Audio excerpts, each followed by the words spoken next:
прекрасни хора, и добре дошли в това видео, в което ще си поговорим за състоянието и колко ключово е то, за да бъдем щастливи и пълноценни в живота, който имаме. Аз се казвам Миглена, добре дошли, работя като личен и стратегически консултант и днес ще ви споделя как да се погрижим за нашето физическо, ментално и психическо здраве и ако трябва да го обобщя с една дума, нашето състояние.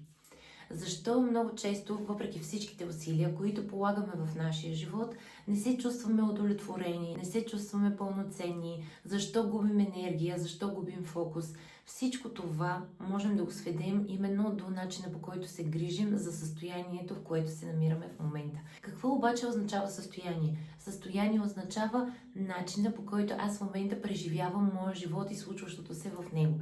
И ако трябва да ги разделя на 3 критерия, първото нещо, на което да обърнем внимание, то е на нашето физическо здраве, на нашето тяло, на материята, която се проявява в реалния ни живот. Как се грижим за физическото си състояние, кои са факторите, на които да обърнем внимание, които влияят реално на състоянието ни. Първо, да обърнем внимание на съня. Няма да ви кажа неща, които може би не сте чували, но ще насоча вниманието ви и със сигурност ще има нещо ново, върху което може да си вземете или да се фокусирате. Грижим се за физическото. Какво означава това? Да сме наспани, да сме нахранени. Има и още компоненти, на които ние да обърнем внимание, а именно на това колко усилия полагаме, за да сме здрави. Какво имам предвид? Правим ли някакви физически упражнения? Движим ли се, спортуваме ли, правим ли разтягания, нещо, което да допринася положително на нашето физическо тяло. Всички живеем в много забързано ежедневие и тези неща като че ли леко ни отбягват. Ще го направя от утре, ще започна от понеделник, но това влияе пряко на резултатите, които имаме и на начина, по който се чувстваме. Никой не казва да влизаме в някакви крайности, да почнем да спим по 11-12 часа.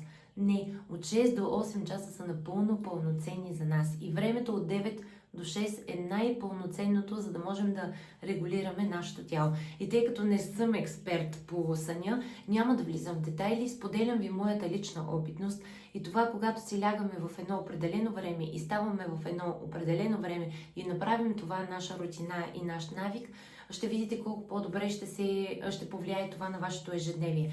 Когато сме много млади, може и да не спим достатъчно, но тялото има по-малка нужда от това да се възстанови, за разлика, когато вече сме на 30-35 плюс нагоре, тогава вече започва да оказва влияние и виждаме колко ценен и важен е съня.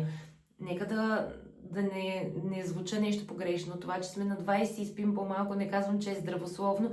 Просто тогава имаме възможност да се възстановим по-бързо. И след съня хубаво е да обърнем внимание на това как се храним. Храната, една част от нея е доста тежка, трудна, смилаема. Тя е за определен период в нашия живот. Има и по-лека храна, растителната, плодовете. Те ще са в друг период от нашия живот, в която ще ни бъде по-подходяща. Тук е много важно да се вслушваме в нашето тяло и това към дадения етап от нашия живот, от какво се нуждаем. Освен съня, освен храната, това споменах и с физическото, да се грижим за физиката. Това може да е чрез видове спортове, както споменах. Обаче, ако нямате време, достатъчни са само 10-15 минути, да се събудите по-рано, да направите някакви разтягания, някакви йога практика също биха били полезни, с намерението, че се грижите за физическото си тяло в тези етапи от живота си, които сте много натоварени от гледна точка на това да отглеждате децата си или да изграждате кариерата, за която мечтаете. Важно е обаче да обръщаме внимание на тези неща. Може да излезнете да се разходите 15, 20, 25 минути навън, но е хубаво в този момент да нямаме телефон, да нямаме слушалки, а просто така да се насладим, за да можем да отпуснем малко тялото от напрежението, в което то в последните години е. Това, което можем да направим, да си направим някаква сутрешна рутина за грижа на лицето. Това може да е масаж, може да е някаква специална маска от тези LED маските. Това, което на вас в момента ви харесва и ви доставя удоволствие. Това е първото нещо, върху което да се фокусираме. Физическото ни тяло и да обслужваме неговите нужди, да не ги пренебрегваме, защото там започва вече много напрежение, много стрес, което води и до другата ни категория, която е психическото ни здраве. Когато ние сме тревожни, когато сме много напрегнати, когато сме много критични към себе си, към околния свят, това влияе и на нашето физическо състояние, на нашето психическо и на резултатите, които получаваме след това. Как можем да се погрижим обаче за тези емоции? Именно чрез спорта, чрез съня, чрез качествената храна и разбира се, можем да включим и някои други детайли, като това да наблюдаваме емоциите си, начина по който се чувстваме, как реагираме в дадени ситуации, кое ме напряга прекалено много и кое не. Защото в момента живеем в свят, който ни рекламира това да сме, продуктивни във всяка една сфера от нашия живот. И да сме добри родители, да сме добри в кариерата си, и да сме добър пример за обществото, и да сме успели да имаме много материални достижения. И всичко това ни кара да правим неща, които не винаги са съобразени с нашите ценности. И е хубаво да се замисляме. Ако дадено нещо, което правим, ни напряга, стресира ни, ние желаем ли го всъщност? След като минем тези два аспекта, третото нещо, на което да обърнем внимание, е нашето ментално здраве и мислите ни. Оттам не знам защо го оставих за трето, като то според мен е основополагащо и по-скоро трябваше да бъде първото нещо, върху което да ви разкажа днес. Мислите ни са ключови за това как се чувстваме, за това как възприемаме емоциите си, за това колко емоционално интелигентни сме, за това как реално възприемаме света. Какви са мислите, които допускаме?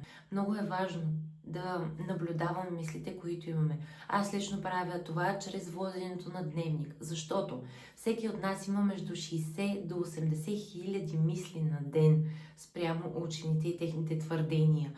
И когато ние не излагаме тези мисли, ние започваме да ги преживяваме ден след ден след ден. Но когато ги пропишем на лист, ние можем да видим реално кои от тези мисли са градивни за нас и кои не. И какво можем да направим, за да го променим. Мислите, които допускаме, будят емоциите, които имаме. Ако аз имам положителни мисли, аз ще изпитвам радост, вдъхновение, креативност. В такъв момент аз ще започна да действам, защото за мен няма да има колебания, няма да има страх, няма да насочвам и няма да допускам мислите ми да отиват в тази посока. Но същевременно, ако мислите ми са постоянно напрегнати, сравнявам се с другите хора, критикувам се, потискам се, не си позволявам да проявя това, което имам като потенциал, като желание, като цел, то тогава това ще събуди тези емоции. Тези мисли ще събудят негативните емоции в мен и след това действията ми ще бъдат в последствие на моите мисли и на моите емоции, които в момента изпитвам. Какво можем да направим мислите ни? Вече, както ви казах, първото нещо е да започнем да водим дневник, за да виждаме тези мисли, които имаме в ума си. И второто нещо е да направим една хигиена относно информацията, която допускаме. В момента в ежедневието ни има страшно много информация от социалните мрежи, от YouTube, от телевизията. И когато ние нямаме хигиена какво допускаме в нашите мисли, ние започваме да преживяваме тези неща. Искам да насоча вниманието ви за последния път, в който чухте някаква негативна новина във вашия живот, без значение от къде е дошла тя, как се почувствате, какво помислите, как преживяхте, какви действия предприехте след това. И да си дадете сметка колко много влияе това на начина, по който се чувствате. Състоянието ни пряко е свързано с енергията, която ние имаме и продуцираме. Как ще се чувства един човек, който постоянно е изпълнен с страхове, с обвинения, с критика, с сравнения? Този човек ще губи енергията си именно в това, да се опитва да се справи с тези емоции. Същевременно обаче нека да вземем примерно човека, който е радостен, изпълнен с вдъхновение, има яснота в ежедневието си.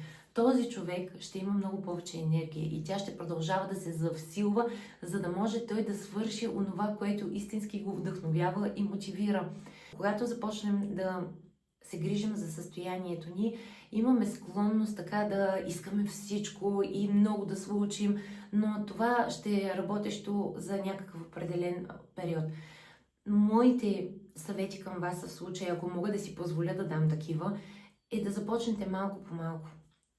Да си вземете от тези три неща по мъничко и да почнете да интегрирате във вашето ежедневие. Как ще се грижите за вашето физическо тяло, как ще се грижите за вашето емоционално тяло и как ще се грижите за вашето психическо тяло. Отделяйте по няколко минутки на ден. Няма нужда това да правите прекалено много физически усилия или да стоите да пишете с часове във вашия дневник. Не говоря за такова, а за някакъв малък баланс и да обърнем все пак с намерение към нашето състояние и грижата ни към него. Сега не сте се грижили по никакъв начин за вашето състояние, то умът ще започне да се съпротивлява, защото това, което сте правили до сега, за него е познато, но това не означава, че то е полезно. Така че, ако желаете да се погрижите за състоянието, в което се намирате и за начина, по който виждате вашия свят, то започнете именно с това, да се грижите за себе си в някакви нормални, балансирани дози. Мили хора, знайте, че намерението ми тази година е да развивам този YouTube канал. Ще се радвам да ми споделите това, което мислите, да се абонирате и да харесате видеото, ако разбира се смятате, че то ви носи някаква полза. Сега да казвам благодаря и до скоро!